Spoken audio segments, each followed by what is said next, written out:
great. Thank you very much indeed. Coleraine, great. I'm looking at your book, Enjoy Life Forever. I was given some literature at one of the carts, and they gave me a card with the website address, and they scribbled down, look at Enjoy Life Forever. I'm kind of puzzled at a few things, but one would be lesson 7, paragraph 4 says just as... sorry, yeah. I'm at work at the moment. That's something. You call me back when it's convenient. My name is Robert. I'm free every evening. How did you get my number, by the way? Well, I'm looking at my old Apple phone, and it's on my old Apple phone. I think I spoke to you before, did I not, about this? Not about the Holy Spirit. It says the Holy Spirit is not a person. I'm just curious as to how you define a person. Well, as I say, I'm at work at the minute, but I think I spoke to you and discussed this before with you. Not this, no. No, there was something else. Yeah, I think I did. I remember the name. I think my wife and myself spoke to you about it. We rung you back about it, and we went into great detail, and we couldn't come to, should we say, an agreement or whatever. But well, why didn't you try again? You know, a bit of determination is a good thing.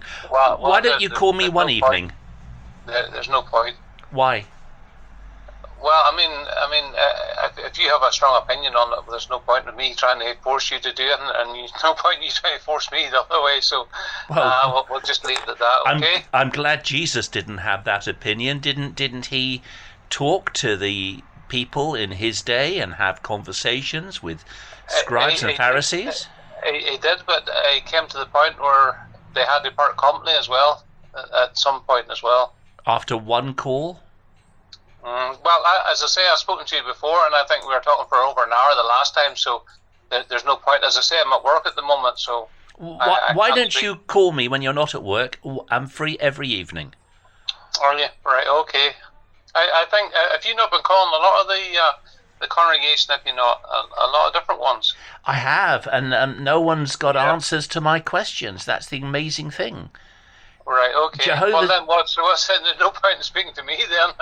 I'm not going to have any extra answers that they have, so there's no point. Why does your religion have no answers? Right.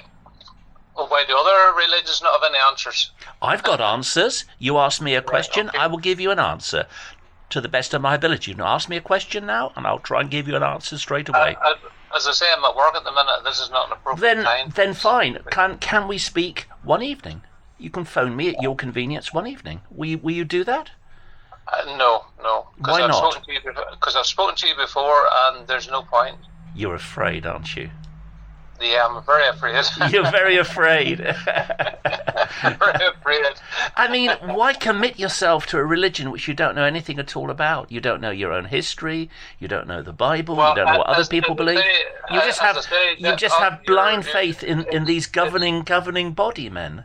Your objective there is to tear down the governing body, so there's no point. You're spreading something that's to tear down, really. So there's no point in us talking about it.